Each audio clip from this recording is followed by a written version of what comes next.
بسم اللہ الرحمن الرحیم۔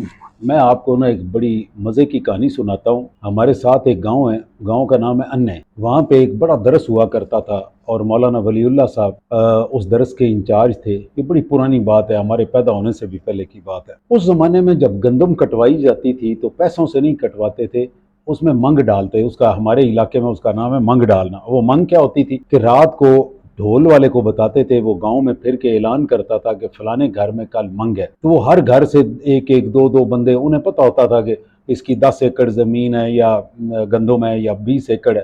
اس حساب سے اگلے دن لوگ ادھر آ جاتے اور آ کے سارے مل کے گندم کاٹتے، اور ان کے لیے جو خرچہ کرنا ہوتا تھا وہ یہ خرچہ کرنا ہوتا تھا کہ ان ساروں کو بہت اچھا کھانا، اس زمانے میں دیسی مرغ ہوا کرتے تھے، برائلر تو ہوتا ہی نہیں تھا، یا کوئی بکرا شکرا کر لیا یا کوئی کٹا ذبح کر لیا، تو وہ سارا بڑا اچھا کھانا ساتھ حلوہ یہ بنا کے ان کی خدمت کرنی ہوتی تھی۔ تو مولوی ولی اللہ صاحب کا درس بہت بڑا تھا، انہوں نے منگ ڈالی، ان کی زمین بھی کافی تھی۔ جب وہ منگ ڈالی تو ایک زمیندار آیا، آ کے کہتا ہے کہ مولوی صاحب آپ نے اتنا خرچہ کر دیا ہے، آپ کے پاس ادھر 200-250 طالب علم ہے، تو آپ ان طالب علموں کو لگاتے وہ گندم کاٹ دیتے۔ انہوں نے کہا اس کا جواب میں تمہیں کل دوں گا، کل دوپہر کو تم نے آ جانا ہے۔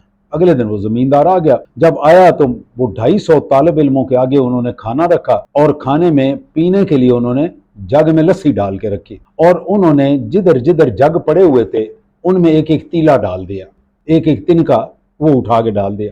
جو طالب علم وہ لسی پینے لگے وہ پھونک مارے، تیلا پرے کر دے اور لسی ڈال لے۔ کتنے کم از کم 40-50 طالب علموں نے دودھ وہ جو تھی لسی پی، تیلا کسی نے نہیں نکالا۔